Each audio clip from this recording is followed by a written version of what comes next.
Hello, fellow pedestrians. You know that feeling when you're at the airport and you step onto a moving sidewalk? You're still walking, but suddenly the world is floating by so much faster and you have all this extra effortless speed. Well, that's the idea behind these. They're called Moonwalkers, and they promise to increase your walking speed by 250% with no additional effort. Shift Robotics here in winter in Pittsburgh, and we're gonna check out their R&D lab.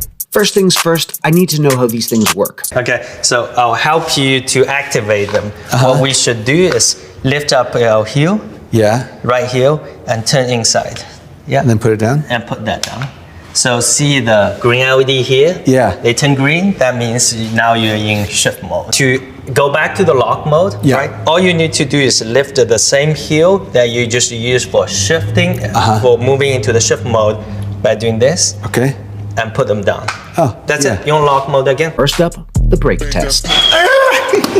Walking fast is obviously great, but if you can't stop real quickly, then that could be a disaster. So we've got a tape measure on the ground. We're gonna see if I can go full speed and get down to a stop within like 5 feet. Let's see how this goes.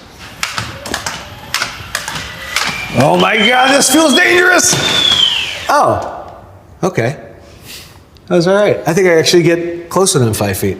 Let me try that again. 4 feet? 4 feet, yeah. All right. Full speed, and I'll take that any day. I'd love to get into the nitty-gritty of how these things actually work. So one of the things that you talk about is an AI drivetrain, right? Right, that sort of learns from you as you go. Can you explain a little bit about how that works? There's IMU sensor inside, which basically detect how your feet move with each other. When they are in operation, actually, two moonwalkers communicate with each other real fast via Bluetooth at hundreds times a second. Okay. They kind of figure out where shoes are relatively in space. Relative to each other? To each other, yeah, in spatial relationship. So we're also looking at the power, looking at the force coming from the motor as well. So we know exactly how much force you're pushing off the ground at the same time. What's the idea of why so many wheels compared to like a four-wheel roller skate or roller blade? Right. So to be able to go over bumps or cracks, we need to make the wheel large enough. Kind of patented idea is that we try to stack the wheel together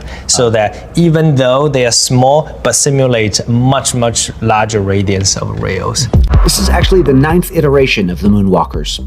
So we've been going through at least 9 generations of major iteration and countless of minor iterations to arrive where we are today. Which was the first one? So this one was de facto really the first one.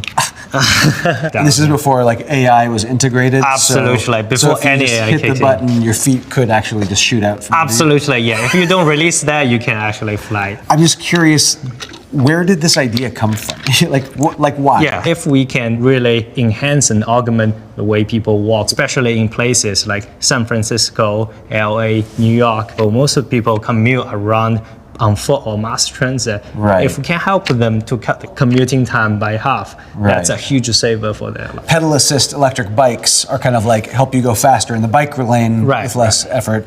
This idea is sort of like a walking assist electric shoe to help you go faster just on the sidewalk. Let's hit the highs and lows. High, these things actually worked a lot better than I expected them to. And they handled some really rough, rutted out terrain. I was shocked at how well they did. Felt like I had superpowers a little bit.